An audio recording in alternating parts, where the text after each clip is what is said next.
Buenos días, muy buenos días, aunque hay días, aunque sea viernes, en que esto de los buenos días es apenas un decir.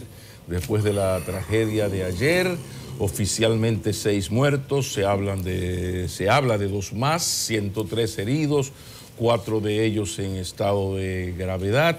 Y ahí está el drama, y a partir de ahora vendrán los lamentos y se harán las investigaciones que durante 20 años no se hicieron. Pero ese es nuestro país. Menos mal que existe la solidaridad y la gente maravillosa en este país. Y de eso yo voy a hablar un poco más tarde. Buenos días, compañeros. Saludos, los buenos días. Aunque vale, como dice el señor Marquini, ¿qué tienen de bueno? Poca cosa. El segundo fin de semana de diciembre. Miren lo que son las cosas. De los 12 meses del año, solo hay 3 que tienen 5 fines de semana. Y diciembre es 1. Los otros son marzo y junio. Entonces entramos en la segunda curva. La primera fue el pasado, sábado 1 de diciembre. Entonces mi recomendación para esta segunda curva del año es que la doble con calma, bien frenadito, porque a diferencia de la anterior, para esta hay combustible en el tanque. Y ustedes saben a qué me refiero. Adis Burgos. Buenos días, gracias por estar con nosotros. Qué bueno que podemos saludarlos. Y uno no está necesariamente con el entusiasmo de siempre porque hay un espíritu solidario en nuestro equipo, observando ya hace más de 48 horas unas 48 horas, lo que ha ocurrido en Villas Agrícolas y la angustia de gente que no consigue todavía saber cuál es el paradero de sus familiares. Ya decía Pablo cuáles son los números, se ha amanecido todavía ahí en medio de la angustia. Ayer reclamamos a la policía que ubicara un comportamiento responsable por parte de sus hombres porque se mantenían agrediendo a los familiares que han montado lo mínimo que puede usted hacer cuando tienen una zona de desgracia a un desaparecido, vigilia. A ellos les lanzaron bombas lacrimógenas y eso es censurable, es socialmente asqueroso por parte de un organismo que está ahí colaborando, que se supone que tiene que saber qué se espera de sí en un momento en que ha ocurrido una desgracia y que el factor humano, por sobre todo, tiene que tener un apoyo solidario, porque esos que están ahí tienen el corazón partido. Y todos los que los están observando lo sabemos y queremos proteger eso. Así que los que físicamente pueden estar, que son los organismos de socorro, váyales el mensaje, porque ese grupo necesita eso. Hablando de este tema que nos obliga todavía a seguirlo abordando, hay muchas preguntas. ¿Quién paga lo que ocurrió ahí? Una desgracia que, si bien no es intencional, se supone necesita para una empresa que trabaja con componentes altamente explosivos y peligrosos, es previsible, es decir, se tiene que hacer previsión para las emergencias, para las urgencias de esta especie. Hay daños en la empresa, pero también hay daños en una comunidad entera. Entonces, esto que vamos a hacer ahora es justamente presentar ese enfoque. Los seguros que están de por medio tienen ahora mismo un gran temor, y es que una catástrofe de esta especie puede llevar a esas empresas aseguradoras a quiebras. Hay más de un componente. Tendremos ahí una gran cantidad de dinero embargado en denuncias, en demandas, en daños a la propiedad y también en responsabilidad civil. La responsabilidad civil, que no es más que esos daños a terceros, porque ahí hay muertos, hay heridos y hay también lesionados de carácter permanente. ¿En cuáles renglones de aseguradoras tendremos que ver esa batalla judicial? Porque aquí hay un pleito por la vida, hay un pleito por la economía y posteriori tendremos que esperar esa guerra judicial. La más reciente que yo recuerdo, no la más reciente, la más conflictiva que yo recuerdo, porque participé en una observación cercana, fue por ejemplo la de Ferretería Bellón, que se extendió a una litis luego de años.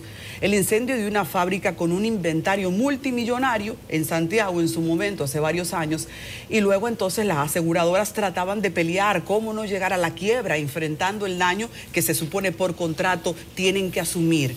Ahí tendremos daños y reclamas por seguro a la propiedad. Seguro de propiedad, que en este caso es la misma empresa que se supone, y no hay dudas, cuenta con una aseguradora. Pero también tendremos demandas por derecho y digamos seguro de vida colectivo, porque hay fallecidos que para los fines también, a través de la seguridad social, deben de tener el privilegio de un seguro de vida colectivo.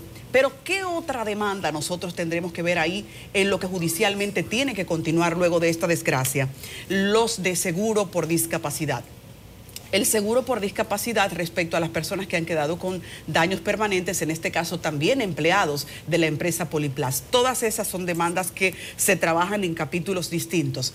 ¿Y qué decir sobre el seguro de vehículos? Ahí hay decenas de vehículos afectados que se encontraban en el parqueo o que se encontraban en las afueras de esa empresa.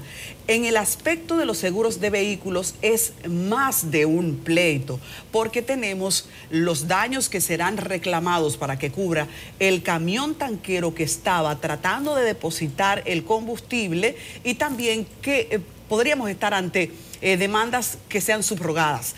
¿Qué es la subrogación? Bueno, yo tengo un carro que estaba ahí parqueado y tenía seguro full. El seguro full me va a pagar a mí ese carro, pero va a reclamar ese daño a la empresa, al seguro de la empresa, porque ese seguro va a tratar de rebotar lo que eso económicamente le representa. Y también hablar de los seguros de salud, que ya han comenzado a hacer entonces el desenvolvimiento de su trabajo, porque son los primeros o de los primeros que han tenido que responder por las personas que están ahora mismo en clínicas o que están en hospitales. Y el de riesgo laboral. El seguro por riesgo laboral. Todo eso es parte de lo que ahora tendremos que ver sobre quién paga lo que ha ocurrido en Poliplas. No obstante, hay daños que son ahora mismo intangibles, porque, por ejemplo, se habla de lo que podría generar la explosión que ocurrió en Villas Agrícolas en los residentes cercanos. Y hay que mencionar, cuando decía seguro a la propiedad privada, lo que nosotros hemos etiquetado, y que así lo dice la ley, daños a la propiedad sobre las casas que fueron afectadas ahí. Pero el Estado también se ha metido en el medio, y yo pienso que es justo, porque es una catástrofe que amerita ese amortiguamiento. Así que ayer, por ejemplo, cuando ya Obras Públicas hacía un levantamiento de las casas afectadas, las ha numerado y habla de que 15 casas en ese entorno han tenido un daño físico visible y que va a ayudar también. Hay muchos otros daños de los que todavía no podíamos decir quién es el que los va a pagar con nombre y apellido, porque cada uno tendrá su cuota. Lo que sí es que lo imprevisible de una tragedia de esta especie nos provoca lamentos y provoca que todos estemos haciendo no una reclamación de qué va a pagar, sino ahora mismo tratar de que se consense respecto a lo que tenemos ahí, ese cuadro humano, ese cuadro social. Hay también un tema escolar. Recuerden que las infraestructuras de escuelas, que todo el alrededor las tiene ahora mismo paralizadas, ya se dispuso que el Ministerio de Educación las pague. Estamos ante números multimillonarios, con ceros que ahora mismo no puede uno describir, porque todo tendrá que irse desarrollando. Pero estamos muy atentos a que, por sobre todo, los familiares que tienen ahora mismo de por medio una pérdida de vida humana puedan conseguir en esta sociedad el respaldo que están esperando. Sí, yo no voy a abundar mucho en el hecho, aunque sí en las circunstancias, porque reitero lo que dije al cerrar ayer, me voy a ceñir al informe y a las cifras oficiales, que espero lleguen pronto, porque hay confusión, hay especulación.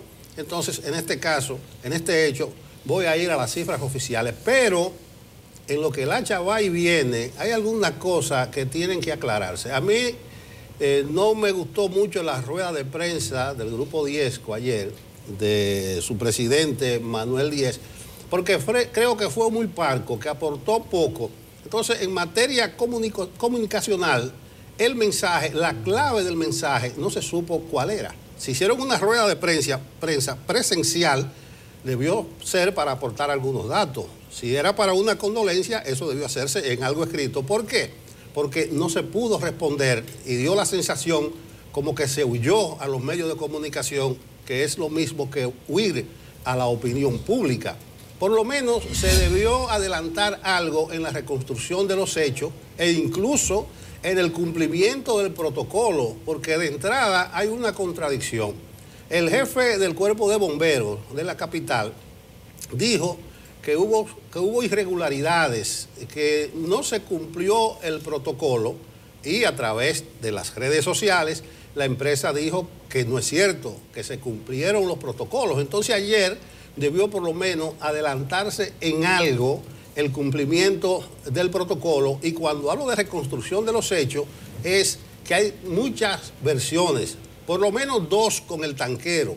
Se dice que el tanquero estaba descargando y que había una o la caldera encendida, pero hay otra versión de un señor que dice que estuvo ahí, que el carguero ya se había marchado, ya no estaba en el lugar, y fue a posteriores, minutos después, que comenzó a manifestarse el famoso humo blanco este.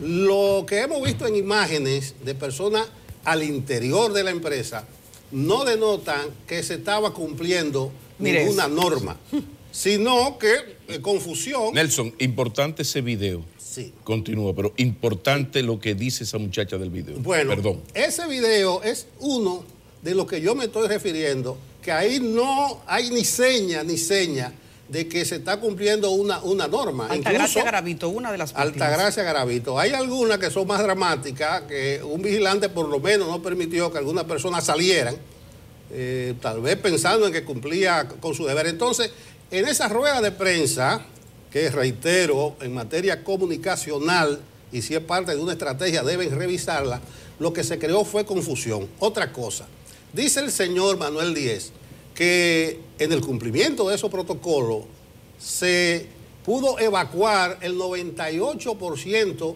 de las personas de la empleomanía. Entonces, sería una cuestión de simple resta. ¿Cuántos empleados tiene Poliplas? Estuve buscando y no lo encontré. Pero si fue, el 98%, falleció el 2%. Me gustó que el alcalde del Distrito Nacional le pidió a la empresa una lista, una relación de todos los empleados. Entonces ustedes ven por qué hay confusión. ¿Por qué el 98%? Bueno, entonces la empresa sabe cuántas personas fallecieron, porque estaría el 2%. En ese sentido, creo que hace falta mucho más información de la que es posible ofrecer a esta hora. La empresa concluyó diciendo que va a esperar los resultados de la investigación que hacen las autoridades, pero creo que la empresa, además de la debida condolencia, debió arrojar un poquito de luz y no confusión. Entonces, reitero, hay cosas por saber y yo estaré esperando como el cartero el informe oficial. Es importante destacar que todo lo que se ha hablado y se ha dicho hasta ahora es preliminar. En ese sentido es lógico pensar y entender que la empresa diga, no, nosotros vamos a esperar el informe final. Quizás el montaje de la rueda de prensa desde el punto de vista de la comunicación no fue para nada acertado. En un momento de tanta conmoción, usted no puede ofrecer una rueda de prensa donde usted, por razones obvias, no puede responder preguntas porque no tiene respuestas. Ahí es que está la clave. Porque todo es preliminar. Por consiguiente, si usted no puede responder preguntas porque no hay respuesta, todo es preliminar, todo es que se dice, alguien comentó, todo es preliminar. Usted va, lee el documento y me quedo con la parte donde él dice que ellos van a ser solidarios, van a cumplir con todo esto. Terminó y usted sale de escena y usted prepara la salida de escena. Lo que usted no puede hacer es decir lo que se dijo, que no podía decir más, insisto, porque todo es preliminar, y quedarse ahí con el nivel de indignación que tenían ya los reporteros, que ahí ya no solamente eran reporteros, sino seres humanos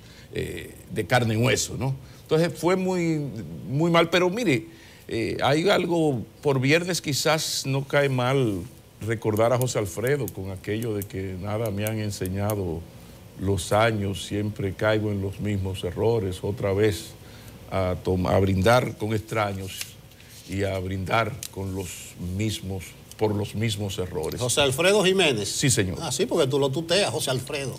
Sí, porque hay una confianza, se ha bebido. Siga, Martínez, pero no, siga. ¿Qué es lo que yo quiero decir con esto? Que nuestro infeliz país, institucionalmente infeliz país, va por la vida así como que quien obra y no lo siente. Porque este drama de hoy que estamos todos indignados. Tenemos ¿cuántos años viendo esto? Y atención a la prensa, a los noticiarios, a los diarios. Ahora vendrán los reportajes donde mostrarán las absurdidades, para decirlo con elegancia, que ocurren. Porque hay una ley de hidrocarburos que norma ciertas cosas que debían hacerse ahí. Se hacían, que averigüen. Vamos arriba. Pero ¿y la ley de medio ambiente? ¿Se cumplía? ¿Los protocolos se cumplían? Ahora lo vamos, si Dios es grande y la Virgen de la Altagracia nos ayuda, eso ahora se va a saber. Pero ¿y lo que manda la ley de salud en ese sentido? Es bueno saberlo. Y ay, Dios mío, y lo del planeamiento urbano, que alguien me diga, como dice Gilberto, que alguien me explique, que alguien me diga cómo es posible que se hayan construido 5 escuelas y 3 estancias infantiles a una distancia que, si ocurre una previsible tragedia como esta, salgan afectadas. Si alguien me lo puede explicar. Sí, pero alguien decidió, estando esa empresa ahí hace 40 años, construir eso. Ah, pero como nuestro país es una gran fiesta de la impunidad, y después queremos que la delincuencia ratera, el carajito que te quita el reloj y te quita el celular, el ratero, la delincuencia común, que eso disminuya. No puede disminuir, porque esta sociedad es un orgasmo a la impunidad casi absoluta. Yo le estoy mencionando reglas, reglamentos, leyes. Averigüen ahora, como cuando explotó el tanque de gas en Diamond Mall, en un mall redondo, donde iba la gente, y aquí había un tanque grandísimo. Adiós, ¿y quién permitió que eso? Maquine, vete al paso, que hay que ganar elecciones, los compañeros necesitan recursos y la cosa, vete. O sea, estamos en una situación que tú dices, pero ven acá. Aquí hay una empresa que se instaló hace 60 años y ahora está en el centro de la ciudad, rodeada de casas. Y ahí sigue, bien, gracias. No ha habido gobierno en los últimos 30 que le diga tienen que irse de ahí. Y el lío de las estaciones de gasolina.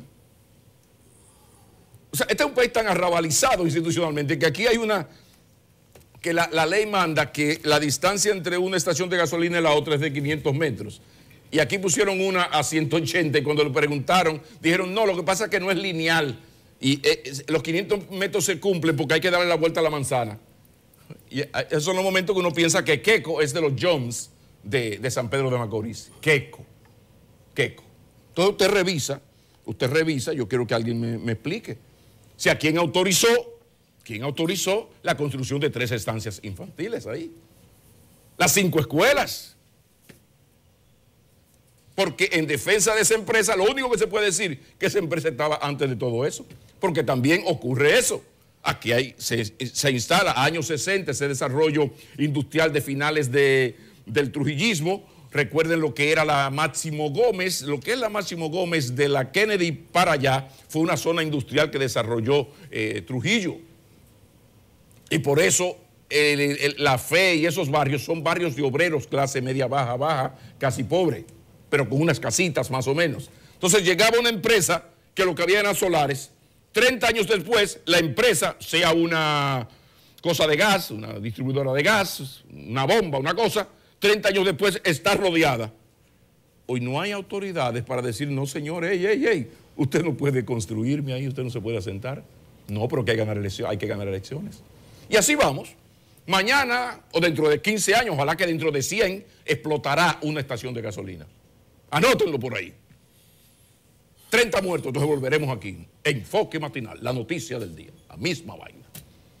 Entonces yo lo dejo de ese tamaño, que alguien me explique, como Gilberto, para qué está una cosa que llama ley de hidrocarburos, la ley de medio ambiente, la ley de salud, lo de una cosa, otra cosa, planeamiento urbano, la clasificación de los terrenos, porque si aquí hay una cuestión como esa, tan peligrosa, se supone que ya ese terreno no tiene autorización para que ahí se construya nada que ponga en peligro la vida. Menos mal, señores, miren, Martí decía, enamorado de una Carmen, que estaba Martí, dice que era tan bella que si el cielo, la atmósfera vacía dejase de su luz, dice una estrella que en el alma de Carmen la hallaría. Entonces cuando pasan no digo vainas porque es una palabra muy dura a esta hora, pero cuando pasan cosas como esta, yo agradezco mucho que los programas de solidaridad, la vicepresidenta Cedeño me haya invitado, porque allá se sabe que yo soy débil con estas cosas, a la premiación de unas personalidades del trabajo voluntario. Diablo, que yo sí agradezco eso, porque entonces tú te das cuenta que hay gente que no puede ser feliz si no es haciendo feliz a los demás. Y dedica su vida a eso. Hay una señora que no la conoce ni la vecina de ella posiblemente, porque esa es esta sociedad. Se llama Julia Guerra de Oler. Ella tiene 20, qué sé yo, cuántos años. Usted va a la Liga Dominicana contra el Cáncer, usted va a la cosa del cáncer, el Instituto del Cáncer, usted la va a encontrar. Dando servicio porque dedicada a eso, de manera voluntaria. Pero ahí se premiaron una gente maravillosa. La señora Guerra de Oler, pero ahí hay un Luis Alberto García de Salcedo, que él es abogado, entonces él se gana la vida como abogado, sí, pero entonces su divertimento, lo que le hace feliz es defender a las mujeres violadas, abusadas. Así, gente maravillosa. Así como hay gente que tú dices, pero ¿y qué hace vivo? Dios se equivocó, ¿por qué es azaroso? ¿Y por qué no le da algo? Esa gente mala en el sentido exacto de la palabra, mala, fascinerosa. Entonces, uno necesita, gracias por invitarme, conocer a Luis Alberto García, o al otro Carlos Edmundo Barriola, que él le ha dado por rescatar los ríos contaminados de su provincia. Entonces él creó un grupo y a eso es que él se dedica. Yo lo sé desde que vivo, tendrá algún trabajito, pero su hora libre esa es su vida, en eso es que él trabaja. Hay otro Horacio de Wynn, que un profesor lo quiso frustrar estudiando matemáticas y él dijo que no, que él iba a aprender matemáticas. Aprendió matemáticas, se hizo ingeniero electromecánico y ahora él se dedica a enseñar matemáticas a los carajitos y carajitas, a los más pobres. Y yo sigo y no termino. Hay un amor, se llama Saray Esther Ferreira. Eso hay que verlo. Es una pena que no tengamos imágenes. Pero es una muchachita flaquita, así como el viento, Entonces ella, lo de ella es trabajar con los parceleros, organizarlos, apoyarlos. Y si sigo no termino, porque fueron 13 personas, una mejor que la otra y la otra mejor que la una. Entonces hoy que uno viene, nada en viernes, por todo lo que pasó, porque desnuda nuestra rabalización institucional, nuestros niveles perversos de corrupción, nuestra incapacidad. Esa es la que yo le digo, parece una chichigüita, mírenla. Eso es un amor de niña. Entonces, pero una niña, pero eso es bueno saber qué ella hace, a qué ella se dedica. Ella vive buscando a los muchachos sin padres, sin documentos, y ella los organiza. Pero es que no es una compañerita de la base, que hay una borona, una cosa. No. Mira, ella hizo un lío y comenzó a pedir y a hacer diligencia y consiguió ese local. Ella. Entonces, esa gente, y le sumo ahí los premiados por Brugal, creen su gente, las mujeres maravillosas del VHD. Ese es el país que nosotros tenemos que motivar, incentivar. Y yo me quedé maravillado con esa actividad de ayer, porque uno estaba incómodo con Jota todo el resto del día, porque sabía lo que había ocurrido, manejaba los datos y sobre todo, compañeros, uno maneja, que es lo lamentable, lo bueno y lo malo de esta profesión. Es que ese drama de ayer, de lo que pasó, uno tiene, ¿cuánto? 40 años viviéndolo. Y siempre es lo mismo. Uno siempre termina con José Alfredo. Y a llorar por los mismos dolores. Algún día, es la vida entera defendiendo agricultores y enseñándole a hacer cosas. La vida entera. Mírelo ahí. Entonces, qué bueno. Nada es tan malo que no traiga algo bueno. Y recordé, esa gente, yo no sé si ha leído a la Madre Teresa, pero esa gente sabe que hay que dar hasta que duela. Y como me dijo la señora Guerra, lo que pasa es que hay gente que para ser feliz necesita hacer feliz a los demás. Gracias por invitarme, y más que por invitarme, gracias por hacer eso, por reconocer las flores en una sociedad donde hay tantas espinas, además glorificadas, porque aquí se hace notar demasiado lo que hiede y muy poco lo que huele y perfuma. Qué refrescante es eso, porque la verdad es que a veces uno se queda con la sensación como si la sociedad no está funcionando. Pablo, a propósito de lo que tú decías, de quién estuvo primero, si la empresa o los comunitarios, qué decepción, pero a las autoridades esto parece poco importarle, porque recuerden que han creado un marco legal para que ya en cualquier comunidad, independientemente de que sea habitada, se pueda instalar una planta de GLP. Y es tan descarado el nuevo reglamento que desde el 2017 2017 las han clasificado en A, B, C, dependiendo si alrededor tiene mucha gente, menos gente o si están en un monte. Entonces, ya ahora mismo lo que pudiésemos plantear, el ruido que representa, la crítica, la persecución que pudiésemos hacerle a quienes violaron la ley, pues ellos la acomodaron, porque hay que repetir que las autoridades en este pleito de las sociedades luchando por su seguridad se han ido por el lado de la fiscalización, y eso ha sido una gran pérdida. Dos cosas a propósito de los villas agrícolas. Ayer yo hablaba del pánico y también decía de la necesidad de prestar atención a todos esos simulacros, a esas orientaciones, cuando viene un huracán, un sismo y hasta un tsunami, que eso tiene su validez precisamente cuando ocurren los hechos. Miren lo que es el pánico. Bueno, quizás José Miguel Gómez, que es nuestro psiquiatra de cabecera, pueda abordar hoy el problema del pánico. Al momento de la explosión, en una de las escuelas, esta es medio privada, particulares, el director y los profesores soltaron a todos los niños, estamos hablando de niños de 8 a 13 años, juegan, váyanse. Me topé con el drama de el hijo de una señora o el hermanito que estudiaba ahí, que la madre desesperada, no encontraba a su niño y lo buscaban y lo daban por desaparecido, porque el director le dijo que salieran corriendo a todos los niños. Por suerte, a varias esquinas, varias cuadras del lugar, un taxista que identificó al niño en su pánico, en su corredera, lo pudo llevar a su casa.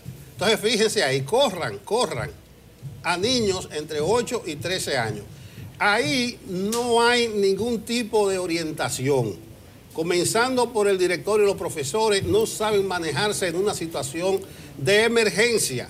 Entonces, reitero, hay que hacer caso a estos simulacros, hay que hacer caso a estas orientaciones. Nosotros estamos en la trayectoria de los huracanes. Nosotros hemos sido tentados recientemente por una serie de sismos y traemos aquí un experto y nos dice, y se dan charlas, y las empresas hacen simulacro. Entonces, hay varias anécdotas alrededor de este drama trágico que enseñan muy bien lo que es el pánico y cómo deben existir normas, protocolos para manejarse en este tipo de situación, sea una empresa, sea una escuela. Y lo pongo de ejemplo casi anecdótico para reiterar, subrayar lo que decía ayer. Hay que prestar atención, señores, a cómo manejarse en los momentos difíciles, en los momentos de catástrofe, cuando hay un temblor, cuando hay un sacudión. Ese director despachó a sus alumnos y él no sabía lo que pasaba, simplemente el edificio de donde está su escuela se estremeció y lo que él atinó fue a mandar a la gente a salir huyendo, a que corran. Lo otro que quiero plantear, saliéndome un poquito del tema, el señor McKinney mencionó la ley de hidrocarburos, la ley de medio ambiente, para señalar la situación en el barrio de Villas Agrícolas. ¿Quién fue primero, si la empresa o los habitantes del barrio? Y a propósito de hidrocarburos, yo he insistido en las últimas semanas en cómo andan los precios del petróleo, y para hoy viernes amaneció el West Texas a 51,81, que significa 35 centavos de pesos menos que el viernes pasado, que estaba a 51,46. No sé qué va a hacer Industria y Comercio hoy, pero la diferencia de 35 centavos es mejor dejar eso así, porque ¿qué va a bajar? ¿Qué va a subir? Y lo menciono no solamente por el precio de los combustibles y la tarea pendiente que tenemos con los señores choferes, de que nos han bajado en 2 meses el precio del transporte y cada semana baja. Pero en la última semana bajaron 35 centavos de dólar. ¿Qué quiero decir?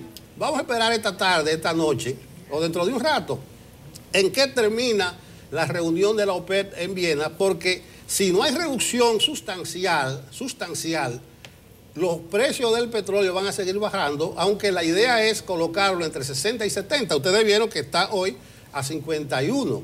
Si los precios siguen bajando o se mantienen donde están, el gobierno dominicano va a lavar oro, vamos a decirlo así, porque el presupuesto del año que viene está pensado entre 60 y 70 dólares el barril. Y entonces eso tiene una implicación grande fiscal, el subsidio a la electricidad, el subsidio focalizado, es un ahorro sustancial de miles de millones del gobierno dominicano.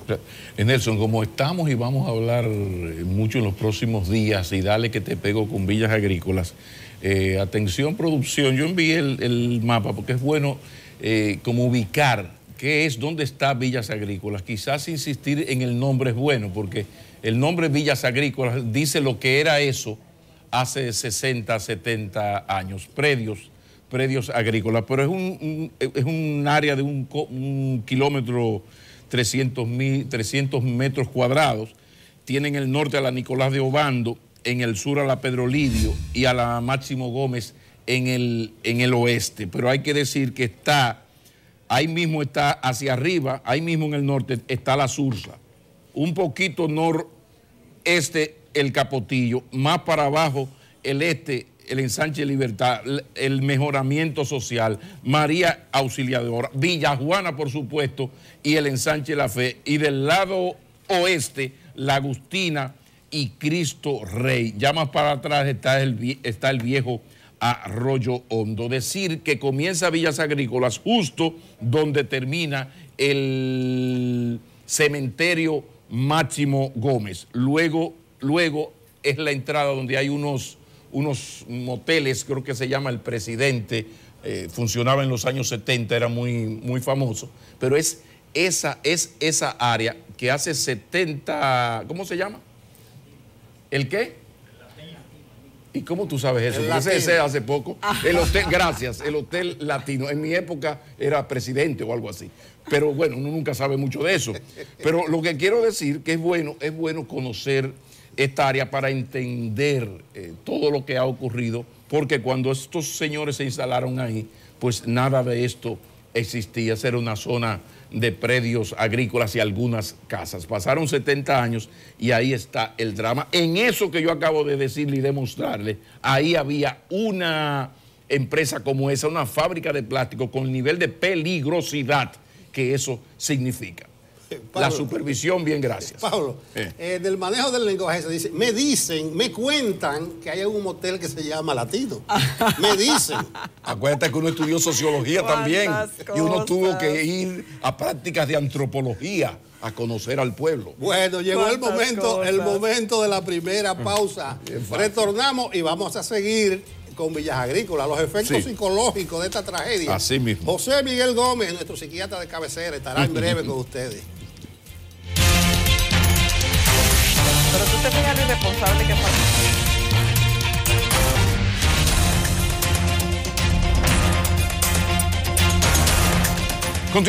Continuamos. Ahí está una vez más la tragedia de Villas Agrícolas. Quizás es el momento preciso, necesario momento de hacer aquí la lectura desde la conducta humana, desde la psiquiatría. ¿Qué pasó ahí?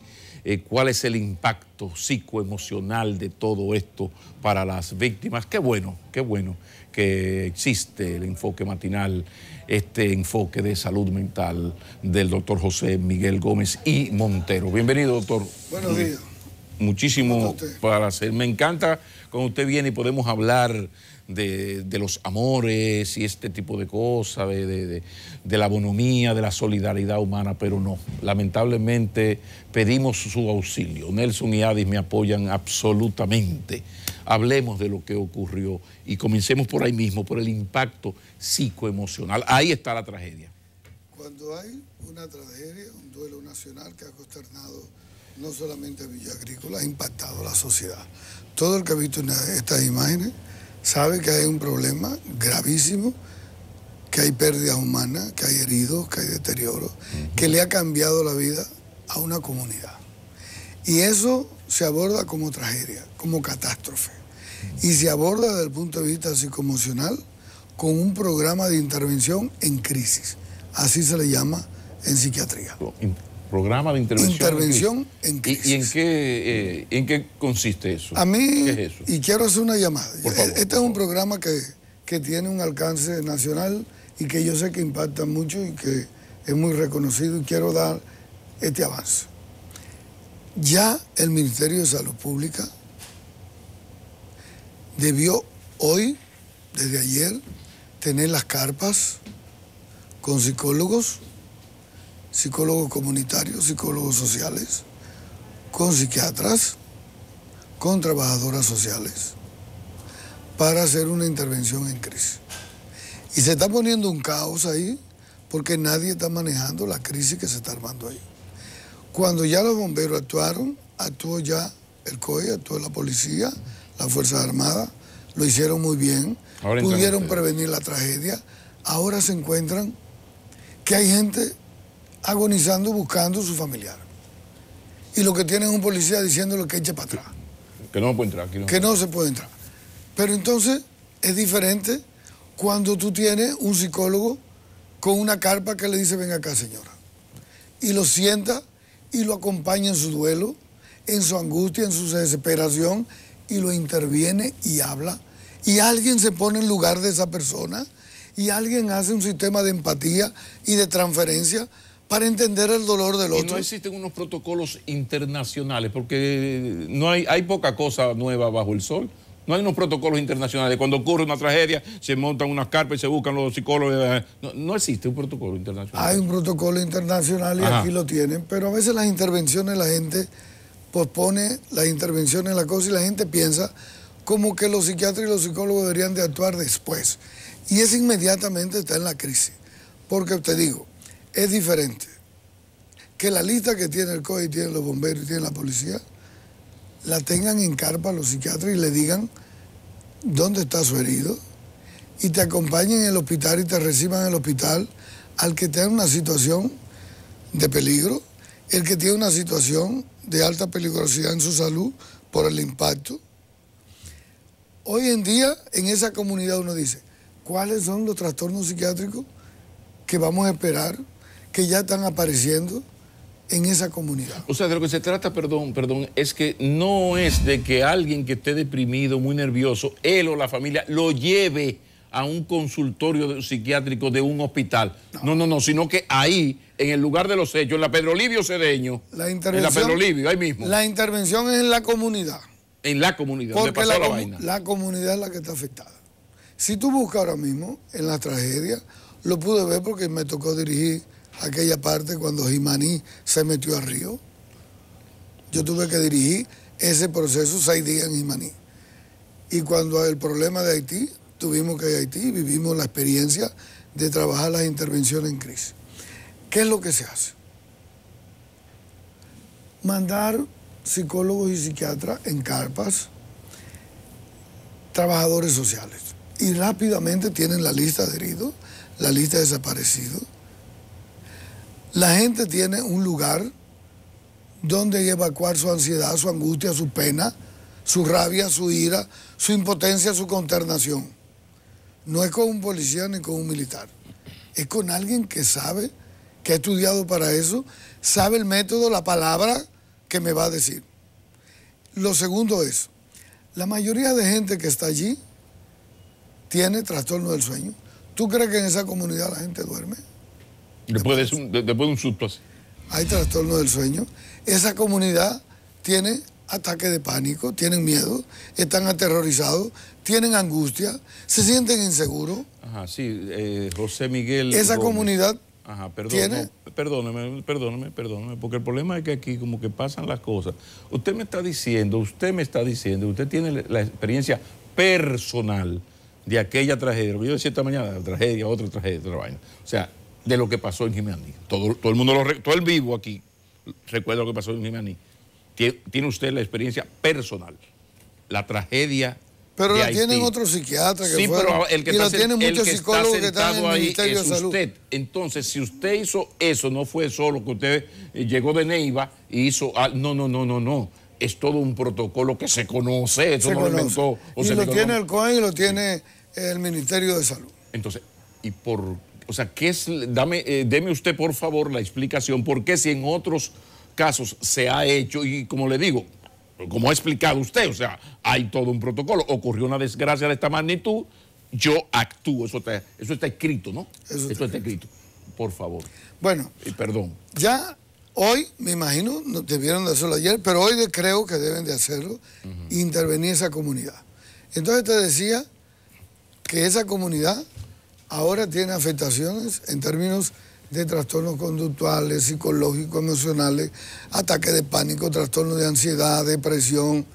Cuidadito con esto, porque gente que tiene factores de riesgo vulnerables en una crisis, que tenía depresión o trastorno bipolar, esquizofrenia, alcoholismo, ludopatía, fobia social, que uno no sabe quiénes eran y viven ahí, ahora mismo son 3 veces más vulnerables a que puedan intentar pensar en el suicidio. Esto potencializa todo. Si tú estabas medio deprimido, lo dejó la mujer, la cosa, le ocurre una cosa así. Correcto. Entonces, es diferente cuando tú haces un programa, lo intervienes rápido. Hay que medicar, hay que asistirlo emocionalmente, y luego, cuando estas personas tienen estos problemas de salud mental, ¿qué se recomienda ahora? Ojo con el Ministerio de Educación. Las escuelas que han sido impactadas, los niños que vivieron el trauma, que salieron corriendo, que escucharon la explosión, que están viviendo en la comunidad y están viendo lo que pasa, toda esta ambulancia y todo este movimiento. ¿Qué piensan esos niños emocionalmente? Entonces, ¿qué se hace? La comunidad tiene que volver a una vida de desenvolvimiento lo más rápido posible. Hay que limpiar los escombros y que la comunidad rápido vuelva al funcionamiento. Y la escuela hay que repararla, pero en esta semana corriendo. Y entonces la orientadora y la psicóloga de la escuela escolar empezar a hacer la dinámica con los niños. La parte material ha habido una buena reacción, doctor. La parte material ha habido una buena reacción. En horas el ayuntamiento estaba en lo suyo, educación estaba en lo suyo, pero no es de eso que estamos hablando hoy. O sea, que se tire educación y repare las escuelas, salud pública, las estancias, aplauso, muy bien, sí, pero no es de eso que estamos hablando. No. Es de este aspecto. Estamos hablando que si humano, tú abres en un parque de Villas Agrícolas y la profesora y los niños van al parque y hacen dinámicas con los niños para que ellos puedan contar, vivenciar lo que pasó, los niños pueden volver mañana a la escuela en condición normal. Si las personas que viven en la comunidad, que están afectadas, tienen una intervención en crisis inmediata y se le puede trabajar eso, tú estás evitando lo que puede pasar posterior. ¿Qué es? Que de un estrés agudo que están viviendo no se quede en un trastorno de estrés postraumático. Y que ese estrés postraumático, 6 meses, 1 año, ahí haya gente con alteraciones emocionales graves, que comprometa la adaptación social, que comprometa su salud mental y que le tenga una afección de por vida. ¿Y es evitable que se pase de esto a la crisis postraumática? Sí, cuando tú haces la intervención en crisis. Porque en la intervención en crisis, tú le permites al ser humano que puede expresar su dolor, su ira, su rabia, su impotencia, su enojo, su frustración. Y lo acompaña y le enseña que el dolor es inevitable. Pero le dice este concepto: el dolor es inevitable, pero el sufrimiento es opcional. Nosotros vamos a optar por volver a funcionar en el catástrofe. Y cómo en la situación más grave de crisis, el ser humano tiene fortaleza emocional para aprender a superar la crisis. Y entonces, de una parálisis o de una impotencia, tú lo pones a colaborar, a ser un voluntario, a hacer altruismo dentro de la crisis, a solidarizarte y a tener un sentido de utilidad dentro de la frustración y de la rabia y de la impotencia. Entonces tú le canalizas las emociones y le das un sentido de utilidad y de solidaridad, y entonces el ser humano cambia en términos emocionales. Y yo pienso que hay que hacerle esa intervención ahora, ya no se puede postergar, porque después, 2 semanas, 1 mes, 15 días, que tú quieras buscar a esa persona, muchas de esas personas ya han tomado decisiones quizá equivocadas, mucha gente se ha sentido que no sabe hacer con la casa ni dónde ir, a quién llamar, y entonces de pronto hay gente que va a necesitar desde atención espiritual, emocional, psicológica, asistencia que se programa. Pero es relativamente fácil, doctor, porque la empresa debe tener el nombre de todos los empleados que estaban en ese turno. No hay que ser Sherlock Holmes para conseguir esa lista. El Estado puede, mano militar y si fuese necesario, con la ley en la mano, decirme yo necesito quiénes estaban aquí cuando eso ocurrió. Entonces, con esas 300 personas, porque hay 104 heridos, vamos a suponer que hayan 300, 400 personas, eso no es mucho. Depurar, ya tú tienes 103 heridos perfectamente ubicados. Estamos hablando de investigar a 200 personas más, evaluar a 200 personas más, porque nos estamos olvidando de un asunto y es la cuestión de la medicación. Hay mucha gente que está en duelo y es normal. Ajá. Porque el duelo no solamente es una pérdida de la ausencia de un ser querido. El perder su trabajo es un duelo, el perder el sitio donde usted laboraba es un duelo, la comunidad perder su casa o el que perdió el carro con el impacto, o la escuela que se fue, todo ese proceso es un duelo. Entonces de lo que se trata es cómo tú vas a trabajar ese duelo colectivo que hay allí, interviniendo la gente que ha sido afectada con heridas, ¿verdad? Con un sistema de salud comprometido físicamente, lo que han tenido impacto emocional la comunidad. Y lo brillante que hemos visto dentro de esta tragedia es los voluntarios. Cómo la comunidad también tiene un sistema de gente buena que fue a socorrer, que puso su vida, que se solidarizó. Es decir, cómo vamos a canalizar toda esa energía de esa gente. Y de pronto, vuelvo y te digo, ahora hay un sistema de impotencia, de frustración y de choque que es normal que se da en esas situaciones. Si tú no encuentras quien ayude a canalizar eso y se lo dejan a la policía y se lo dejan a las Fuerzas Armadas, en la desesperación de la gente y que alguien le meta la fuerza, es todavía 2 veces hacerle daño a la persona. Porque encima de que no encuentro a quien estoy buscando, encima del dolor que tengo, me están reprimiendo. Entonces yo pienso que no lo están haciendo por mal. Diríamos que es que nadie está dirigiendo la parte emocional, psicológica, y por eso te decía que hoy ya tiene que ir la unidad de intervención en crisis, el sistema sanitario de salud mental, y abrir la carpa y llamar.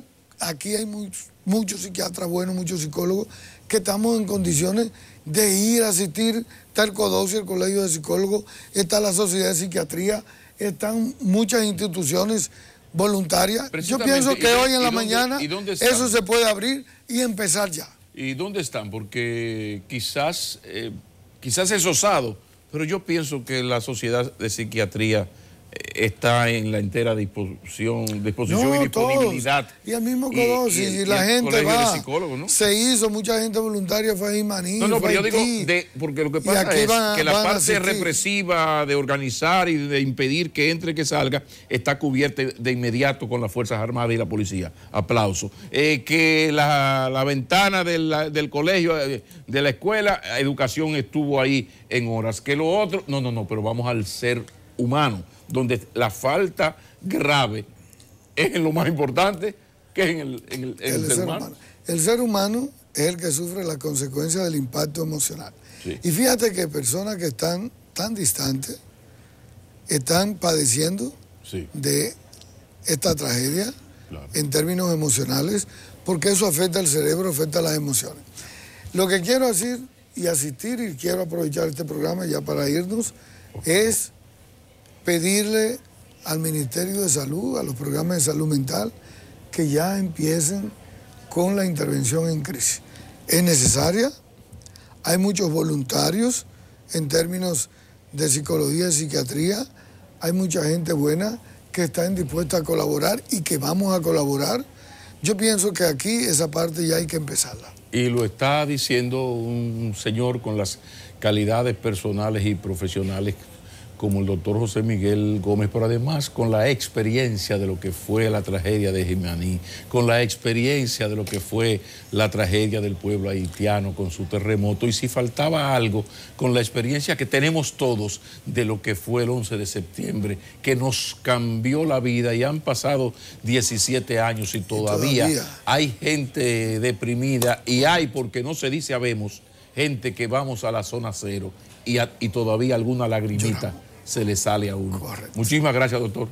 Como siempre, todo un lujo para Enfoque Matinal tener este enfoque de salud mental con el doctor José Miguel Gómez. Vamos a la pausa.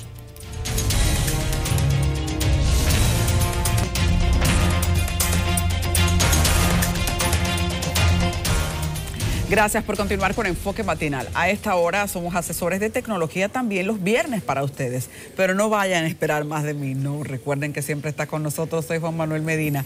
Hola, ¿cómo estás, querido? Buen día, Adi. Muy bien. ¿Y tú hoy? Bien, y llena de mucha ansiedad por el tema que has traído, porque siempre se ha especulado sobre la obsolescencia de algún equipo tecnológico, pero uno creía que eso era mentira. Ahora usted hará la primera pregunta que yo voy a hacer aquí. ¿Qué es obsolescencia? Así es. Vamos a adelantarnos un chinchín, pero dame un segundito antes de comenzar con el tema, mi amor. Saludo a los amigos televidentes. El tema de hoy es obsolescencia programada en los equipos tecnológicos. Claro que sí, pero antes de todo, quiero enviar un saludo a mi querida prima Yajaira, que estuvo de cumpleaños el día 4 de diciembre. Vamos a confirmar, Tomás, ¿ya está enrutado? No, no está enrutado, no está. Pero está conectado en línea. Bueno, el caso es que este tipo de tema, la obsolescencia programada, Adi, se da desde hace muchos años. Estamos hablando desde el año 1901, cuando se inventó la bombilla eléctrica, pero muchas personas no entendían este tema, obsolescencia programada. La mayoría de los equipos que utilizamos en el día a día, desde los equipos electrónicos, los bombillos, los vehículos, absolutamente todo viene con una configuración para que se dañe en un lapso de tiempo predeterminado. ¿Por qué decimos en un lapso de tiempo predeterminado? Ustedes recuerdan que decían que los equipos que se fabricaron en los años de nuestros padres duraban más, eran de mayor calidad, se dañaban menos. Bueno, eso no era mentira. No era mentira. Realmente los equipos se fabricaban con ciertos estándares de calidad para que perduraran en el tiempo. Pero a partir del año 1923 hubo una reunión donde se establecía de manera principal bajarle el tiempo de vida a los bombillos. Esos bombillos que nosotros conocemos, los de las casas, que anteriormente, cuando se inventaron en el 1901, duraban hasta 1500 horas utilizándose. De hecho, en California, en una estación de bomberos, hay un bombillo que tiene más de 100 años encendido y no lo han apagado. Dios y mío. no se ha dañado el bombillo. ¿Por qué pasa ese tipo de situación? Porque la configuración de los dispositivos se da de esa manera. Se le configura ya sea en la parte del hardware, en este caso, o sea, de la parte física, o del software en los equipos tecnológicos para que dure un plazo del tiempo. Esto es la imagen que tenemos ahora mismo en pantalla, demuestra eso. El 23 de diciembre del 1924 se reunieron en Ginebra para hacer ese acuerdo de que estas bombillas duraran solamente ese lapso de tiempo. Entonces, la obsolescencia programada es solamente una parte de la configuración y un acuerdo que tiene la compañía fabricante para que un dispositivo dure menor tiempo. En la imagen, en el monitor, tenemos la parte de la obsolescencia tecnológica. ¿Qué pasaba con ese dispositivo? Ese es el iPod que nosotros conocemos. Cuando se desarrolló este tipo de iPod, la batería solamente estaba diseñada para que durara 18 meses. Después de los 18 meses, el dispositivo iba a dejar de funcionar. ¿Por qué? Porque la batería iba a tener esa deficiencia. Cuando las personas llamaban para reclamar un cambio de la batería, le decían que salía más económico adquirir el producto nuevo que pagar el reemplazo de la batería. Eso es el sistema consumista que vivimos en la actualidad. Te iba a decir, esa es la descarada y desgraciada realidad del capitalismo, que lo que quiere inducirte a un constante consumo de las cosas. Porque esto igual pasa con los carros, que es sabido ya técnicamente que para todos, para los entendidos, es sabido que un carro a los 10 años ya te va a comenzar a pedir repuestos. Exactamente. Pero ocurre con la licuadora, con la lavadora, la cantidad de usos. Entonces ahora en la tecnología. En la tecnología y en todos esos artículos que tú mencionaste se ha dado. ¿Por qué? Porque la tecnología avanza a medida que los avances tecnológicos lo van permitiendo y las necesidades de los seres humanos. Por ejemplo, en la parte del sistema lógico, que es el software, vemos esta imagen. Esa es la información de un iPhone 5. Ya los iPhone 5 cayeron en la obsolescencia, ya están descontinuados, ya no se fabrican ni se le da soporte. Tienen una capacidad. Yo no puedo actualizar un iPhone 5 no puede actualizarlo, llega hasta la versión 10.3. Y acá trajimos, por ejemplo, este iPad. Este iPad lo adquirió un amigo nuestro. Él lo necesitaba para leer ciertos libros. Entonces, cuando me muestra el dispositivo, ni siquiera este software es el general, el software del sistema de este iPad. Nada más se puede actualizar hasta la versión 9.3. ¿Y ya vamos en qué versión? Nosotros estamos en la versión ahora mismo 12 del sistema para este tipo de dispositivos. ¡Qué criminal! Pero ¿qué pasa con este iPad? Ya ni siquiera se le da soporte en la Store, en el App Store. Cuando él desea bajar una aplicación, por ejemplo, para buscar libros, para leer libros, o el Microsoft Word, no puede, porque no le dan el soporte a la actualización del sistema. Y eso se llama obsolescencia programada en el sistema. Esa es la parte del software. Pero vámonos a la parte del hardware. Cuando usted tiene un dispositivo, como por ejemplo un celular, y el celular se le daña, usted tiene un inconveniente grave, porque normalmente no va a conseguir la pieza que necesita. Ojo con esto, estamos hablando de la parte del software. El WhatsApp va a dejar de funcionar a partir del año que viene en varios dispositivos que tengan este tipo de sistema operativo. El Android 2.3.7, que es el famoso Gingerbread, que fue el que trajo el Samsung Galaxy S5, que en República Dominicana muchísimas personas tienen el Samsung Galaxy S5. ¿Por qué? Porque es un celular de alta gama cuando salió, muy bueno en ciertas características, pero ya el sistema no le permite una actualización hasta un tope. Entonces, los iPhone que cuenten con el sistema operativo 7 para abajo, no le va a funcionar el WhatsApp a partir del año que viene. Muchos usuarios... Pero ya eso es condicionar bastante al usuario. No es solo condicionar. Recuerda algo. Este tipo de software, este tipo de dispositivo se desarrolló en el año 2010. Ya estamos en el 2018, vamos para el 2019. Entonces, estas compañías ya dejan de darle soporte, ya sea a la parte del sistema, a la actualización del sistema y soporte a las aplicaciones que van vinculadas a ese sistema. Pero vamos a ver si te entendí. Sí. Del iPhone 7 hacia atrás no funcionaría WhatsApp. Pero es que el 7 es un aparato relativamente nuevo. No hablo del iPhone 7, sino del sistema iOS 7. Okay. Recuerda que ya nosotros vamos por una versión mucho más avanzada. Sí. Cualquier dispositivo que tenga el sistema 7 va a dejar de funcionar. El iOS 7. El iOS 7. El iPhone 5 ya no se le está dando soporte. Las piezas no están apareciendo directamente en Apple, sino en suplidores de terceros. Ahí usted lo puede reparar. Pero vámonos a la parte de la reparación. ¿Cuántos de ustedes se le ha dado la situación de que tienen un Samsung y se les rompe la pantalla?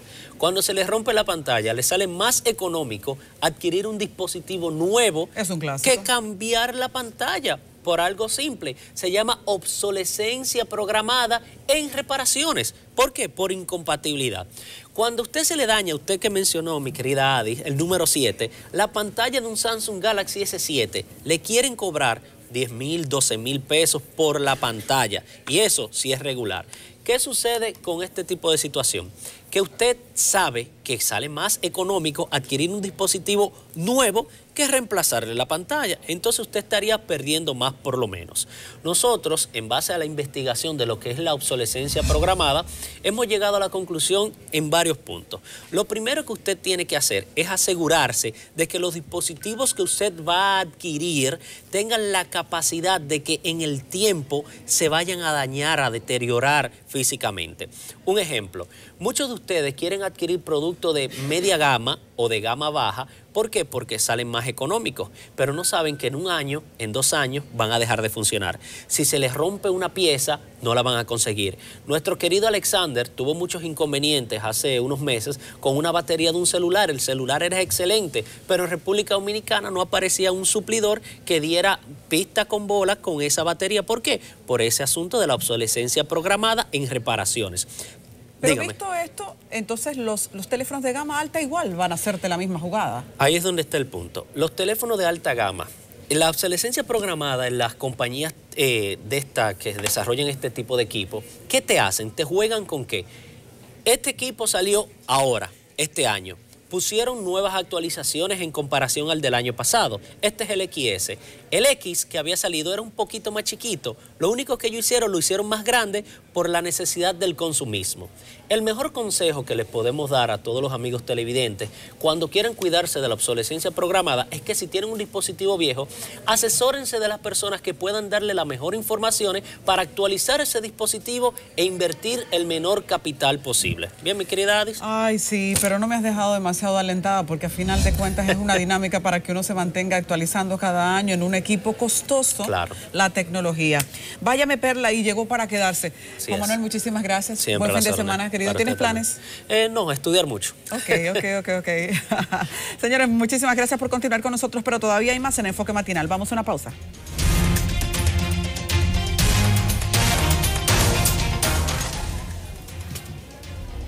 Retomando este bloque de inmediato, vamos a conectar con Daya Sena, que se encuentra en el Ministerio de Defensa. Es un viernes importante porque ya se disponen operativos especiales, porque hemos empezado la parte que comienza a ser pico de la Navidad. De aquí en adelante, la gente sacando dinero a la calle, los cobros y el movimiento. Así que, ¿ya está? Ok, mientras tenemos a Daya, podemos discurrir aquí nosotros. Sí. Pero estamos esperando a Daya en cualquier... Ah, ya está. Adelante.